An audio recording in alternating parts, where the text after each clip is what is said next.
किसी भी शनिवार और मंगलवार को यह उपाय आपको निश्चित रूप से संतान का सुख प्रदान करने में सहायक हो सकता है। विवाह की बाधाओं को दूर करने के लिए भी यह उपाय एक तरह से चमत्कार करता है। अगर आप हार रहे हैं, दुख पा रहे हैं, लंबे समय से बच्चों के विवाह या पुत्र प्राप्ति की जो इच्छा है वह पूर्ण नहीं हो रही है, तो मात्र यह घर में रोटी तो हम सभी जानते हैं बनती ही है, तो किसी भी शनिवार और मंगलवार के दिन, अमावस्या के दिन भी यह उपाय एक तरह से चमत्कार करता है। और यह उपाय सिर्फ सर्वश्रेष्ठ स्वरूप में शरीर की हरी बीमारी, नवग्रहों की दशा जिसमें शनि देवता की कुदृष्टि अगर आपकी कुंडली में पड़ रही है, जिस तरह से आपको लगता है मेरे विवाह की अड़चन है, मेरे काम बनते ही नहीं है, दवाइयाँ खा खा के तंग आ गए हैं और कहीं ना कहीं मेरे दुर्घटना या कहीं ना कहीं व्यापार या संतान संबंधी चीज़ों में पैसा अधिक खर्च हो रहा है, आपको लगता है बच्चों के विवाह की बहुत अधिक दिक्कत हो गई है, आपको लगता है लाखों इलाज करा कर देख लिया, कई ट्रीटमेंट ले लिए, कई तरह की शंका पीड़ा के समाधान के लिए कार्य कर लिया है, परंतु निदान मिलता ही नहीं है, तो एक रोटी बनाइए। उपाय को बहुत ध्यान से सुनिएगा, तभी आपका उपाय सफल होगा। आधा अधूरा वीडियो आपके लिए काम का नहीं रहेगा। और जो व्यक्ति परेशान है, दुख बीमारी को लेकर बार बार दुर्घटना होती है, उस तक यह शेयर भी कर दीजिएगा। और पुत्र रत्न की प्राप्ति के लिए और विवाह के लिए तो यह उपाय एक तरह से चमत्कार है। तो आप सभी को सुंदर स्वरूप में आटा लगाना है। बस इस बात का ध्यान रखना है कि आप सभी को आटा, कई बार हम आलस कर लेते हैं या नए बच्चे जो हमसे जुड़े हुए होते हैं वह जो है आलस करते हैं जल्दी जल्दी के चक्कर में, परंतु इस उपाय को 4-5 शनिवार आप बहुत ध्यान से करेंगे, का मात्र 4 या 5 शनिवार, तो आपको तत्काल इससे लाभ मिलना ही है। तो आप सभी को कैसे करना है ध्यान से सुने। सबसे पहले आप सभी को लगाना है आटा। आटा कैसा लगाएंगे? बिना नमक का आटा लगाएंगे। एक जो है आप ज़्यादा कोई समय नहीं लगता, थोड़ा 1 मुट्ठी के करीब इससे या 2 मुट्ठी के करीब आपको रोटी सेक लेनी है। रोटी आपको अच्छी तरह से सेकनी है, परंतु उसमें नमक नहीं मिलाना है। और आटा लगाते लगाते जब आप आटा बनाएंगे, आटा गूँदेंगे, तो आप सभी को जो है अपने मन के भाव प्रकट करने हैं। जैसे मुझे पुत्र रत्न की प्राप्ति हो, जो उसके आड़े आ रहा है वह सभी दशाएं सुधर जाए, कोई बंधन है, कोख बुद्धि बंधन है, ऐसी बुद्धि जो आपके मन में जो भाव है, जो परेशानी है, आटा लगाते लगाते, आटा गूंथते गूंथते आप बोल दीजिएगा। उसके बाद आपको शनिवार या मंगलवार या अमावस्या, ठीक है, अब शनिवार आज ही है तो क्यों ना आज ही कर लिया जाए, आज शाम या सुबह से जब भी करते हैं, कोई 1 रुपया भी इसमें खर्च होने वाला नहीं है, ठीक है। तो आप सभी को स्नान इत्यादि से निवृत्त हो जाना है। हमेशा शनिवार मंगलवार के दिन लाल या नीले कपड़े पहनने चाहिए, इस बात का आप ध्यान रखें। रंगों का बहुत महत्व होता है ज्योतिष दृष्टिकोण से कहा जाए तो लाल या आप नीले रंग के कपड़ों का चयन करें। दोनों दिन हनुमान जी और शनि देवता के माने जाते हैं, दोनों आपस में घनिष्ठ मित्र हैं। ऐसे में दोनों को, अगर एक की पूजा होती है तो दूसरा प्रसन्न हो जाता है, दूसरे की पूजा होती है तो प्रथम प्रसन्न हो ही जाते हैं। आपसी घनिष्ठ मित्र होने के कारण दोनों का आपसी बहुत प्रेम है। कर्मदाता शनि देवता माने जाते हैं। और जो हनुमान जी हैं वो तो महादेव के 11वें रुद्रावतार हैं ही, आप सभी जानते होंगे। तो आप सभी को सुंदर स्वरूप में रोटी सेक लेनी है। हमेशा नहा धोकर ही यह कार्य करें।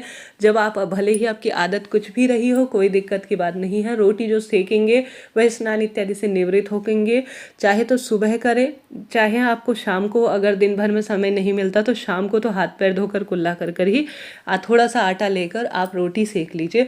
रोटी आपको अच्छी तरह से नहीं सेकनी है, अधपकी रोटी करनी है, ठीक है। कैसी रोटी? अधपकी, अधकच्ची रोटी, अर्थात एक तरफ से अच्छी तरह से सेकी हुई हो। थोड़ा मोटी मोटी रोटी आपको बनानी है, थोड़ा बड़े स्वरूप में रोटी बनानी है। अब रोटी आपने अधकच्ची सी सेक ली, फुलाना नहीं है, बस सामान्य, क्योंकि ये जो उपाय किए जाते हैं इसमें रोटी फुली हुई है, इस चीज़ का कोई ऐसा वो नहीं है औचित्य। अधकच्ची जो चीज़ें होती है, एक तरफ से सेकी हुई, एक तरफ से हल्की कच्ची, तो उसका महत्वता ज़्यादा कही गई है। तो आप सभी को, जैसे कोई व्यक्ति की दुर्घटना बार बार होती है, दवाइयाँ असर नहीं कर रही है, संतान पुत्र प्राप्ति की इच्छा लंबे समय से अटक रही है, मिसकैरेज बार बार होता है, या विवाह की अड़चन ज़्यादा है, दिक्कत लगती है नवग्रहों से संबंधित, हार्टोक या किसी का कोई कोख बंधन, बुद्धि बंधन हो गया है, कोई बाधा है, गलत जगह पैर पड़ गया है, जिस कारण से आपको ऐसा लगता है कि आप जो है उस पीड़ा का, शंका का कैसे निदान हो, तो उसके ऊपर से पहले आपको, जो आपने रोटी बनाई है कच्ची सी, गेहूं के आटे का ही प्रयोग करना है, इस बात का ध्यान रखना है। उस व्यक्ति के ऊपर से आपको 7 बार या 21 बार, कितनी बार, 7 या 21 बार आपको उतारा उस रोटी का कर लेना है। अधकच्ची जो रोटी है जब आप उतारा करेंगे तो आपको इस कार्य को करते हुए अवधूतेश्वर महादेव का नाम लेना है। किसका नाम लेना है? महादेव का अवधूत स्वरूप, अवघड़ स्वरूप, विकराल स्वरूप, जो कि दुष्टों का नाश करता है, शत्रु बाधा बुद्धि बंधन इत्यादि को नष्ट करता है, क्रोध कम करता है। कहीं ऐसा है कि जीवन में किसी गलत जगह पैर पड़ गया है या प्रभाव इस तरह हो गया है कि आपको कष्ट मिल रहा है, तो उन सभी परेशानियों का निदान करता है। तो आप सभी को उन्हीं अवधूतेश्वर महादेव का नाम लेना है और इस रोटी को आपको, जैसा मैंने 21 बार या 7 बार आपको उतारा कर लेना है।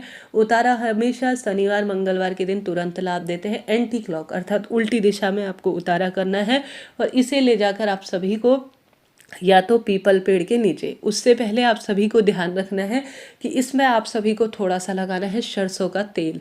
सरसों का तेल कच्चा तेल होता है जो, वह लगाना है। रोटी पहले उतारा करना है, फिर इसमें थोड़ा सरसों का तेल लगाना है और इसके ऊपर आप कुछ मीठा, शक्कर, गुड़, चीनी, बताशा जो भी है, थोड़ा सा इसके ऊपर चूरा कर लीजिए और इसे ले जाकर पहले उतारा करें, फिर सरसों का तेल लगाएं, फिर इसमें थोड़ा सा शक्कर या बूरा इत्यादि रखकर पीपल वृक्ष की जड़ में जो चींटियां हैं उनके लिए चूरा कर करके, छोटे छोटे टुकड़े कर करके छोड़कर आ जाइए। यह थोड़ा सा हिस्सा आप स्वान को अर्थात शनिवार के दिन कुत्ते को भी आप सरसों तेल में चुपड़ी हुई रोटी अध सिकी उतारा की हुई कुत्ते को, जो कि काल भैरव बाबा के अवतार है, उन्हें खिला देते हैं या पीपल वृक्ष की जड़ में जो चींटियां होती है उनके निमित्त डाल देते हैं। या चींटियों के लिए जो है वह तो खाएंगी, मछलियों के लिए इनका प्रबंध कर देते हैं। तो धीरे धीरे धीरे धीरे आपके जो कष्ट हैं, जो पीड़ा है, जो दुख है, तकलीफ है, वह कटने लगती है। ये कोई कही सुनी बातें नहीं है, इनका ज्योतिष में प्रमाण मिलता है।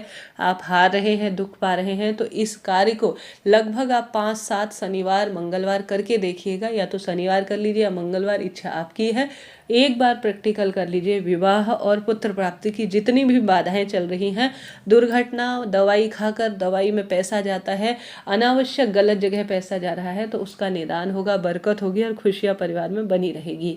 करके देखिएगा, लाभ होगा। शनिवार के दिन यह कार्य भी प्रत्येक व्यक्ति को अपने नवग्रहों की दशा सुदृढ़ करने, पुत्र प्राप्ति, विवाह की अड़चनों को दूर करने के लिए और हर कार्य की सफलता के लिए।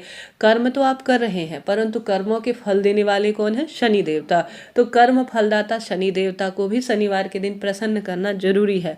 तो कर्म फलदाता शनि देवता के निमित्त आप सभी को जो है रोज शनिवार के दिन या मंगलवार के दिन दीप प्रज्वलित करना चाहिए। परंतु दीप प्रज्वलन करने का एक नियम होता है। हमेशा शनि देवता के नाम का जो दीपक लगाया जाता है वह अंधेरे में लगाया जाता है।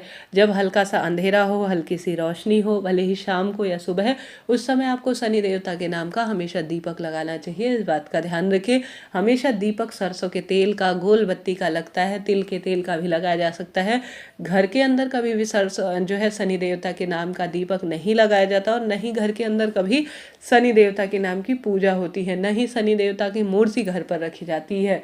आजकल ज्ञान के अभाव में कई लोग घर पर शनि देवता की मूर्ति प्रतिमा रख रहे हैं, यह गलत है। हमेशा शनि देवता का जो मंदिर है वह दूर होता है घर से और वहीं पर जाकर दीप प्रज्वलित किया जाता है। शनि देवता से संबंधित उतारे किए जाते हैं। शनि देवता को बहुत अधिक प्रिय है काला नीला रंग, उनसे संबंधित चीजें दान की जाती हैं। महादेव के शिवलिंग पर नीला फूल समर्पित करना यह भी बहुत सुखद माना जाता है। काले तिल, उड़द की दाल और जो है बैगन, इन चीज़ों का आप दान करें। किसी भी स्वरूप में शनिवार के दिन तेल ना खरीदे, किसी भी स्वरूप में शनिवार के दिन काले नीले कपड़े, जूते, छाता, कील इत्यादि कभी भी नहीं खरीदे। चूड़ी, सुहाग की सामग्री भी शनि देवता के दिन नहीं खरीदनी चाहिए, यह गलत माना जाता है क्योंकि जो कांच की वस्तु होती है उसका संबंध राहु से होता है। ऐसे में अगर किसी कारण से अगर आप सुहाग की सामग्री ले भी आए हैं शनिवार मंगलवार के दिन, तो आपको अपने घर के मंदिर में माता गौरा, जो कि सुहाग देने वाली हैं और सब दुख तकलीफ हरने वाली हैं, उनके समक्ष आपको यह दीपक, जो चीज़ आप लाए हैं, कोशिश तो करें घर के बाहर ही रख दें, परंतु सुहाग की सामग्री घर के बाहर नहीं रख सकते हैं। शनिवार के दिन आ ही गई है तो घर के ही मंदिर में आप सभी को भगवान जी के समक्ष माता गौरा के चरणों में इन्हें समर्पित कर देना चाहिए। ऐसी मान्यता है, इससे दोष खत्म होता है। घर पर शनिवार के दिन कोई अगर मांगने आता है, जरा से ही सही तेल, नमक इत्यादि का दान जरूर कर दीजिएगा, इससे बहुत लाभ मिलता है। किसी भी स्वरूप में शनिवार के दिन आप सभी को ध्यान रखना है कि आप जो है विशेष वस्तुओं का दान करें, खरीदने से आप बचें। देखिए एक बात है कहीं सुनी नहीं है। अगर नवग्रहों की जैसा आपने देखा होगा किसी व्यक्ति का भाग्य बहुत अच्छा होता है, उसे कम मेहनत में भी सब कुछ मिल जाता है, परंतु कई भक्तजन मन तन से कर्म से बहुत अच्छे होते हैं, परंतु लाख स्ट्रगल उनको करना पड़ता है। हर स्वरूप में लोगों के ताने दुख तकलीफ सहनी पड़ती है।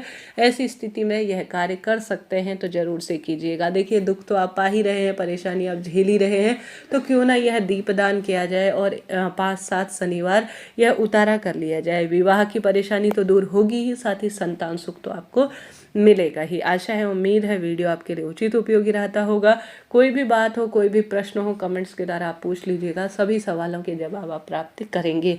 देखिए इन उपायों में कोई पैसा समय लगना ही है, यह एक दान भी हो जाता है और यह दान की महत्वता हमारे वेद शास्त्रों में सबसे अधिक कही गई है। कोई भी हम दान करते हैं, कोई भी पूजा कर्म करते हैं, उसका लाभ तो किसी न किसी स्वरूप में मिलता ही है, आप सब जानते होंगे। तो आप सभी को श्रेष्ठ रूप में अपने श्रेष्ठ फलों की प्राप्ति के लिए, रोग दोष कष्ट संकट पीड़ा से मुक्ति के लिए इन कार्यों को करना ही चाहिए। आशा है उम्मीद है वीडियो आपके लिए उपयोगी रहा होगा। तो कमेंट्स में हर हर महादेव, श्री शिवाय नमस्तुभ्यम लिखना ना भूले। जय माता दी।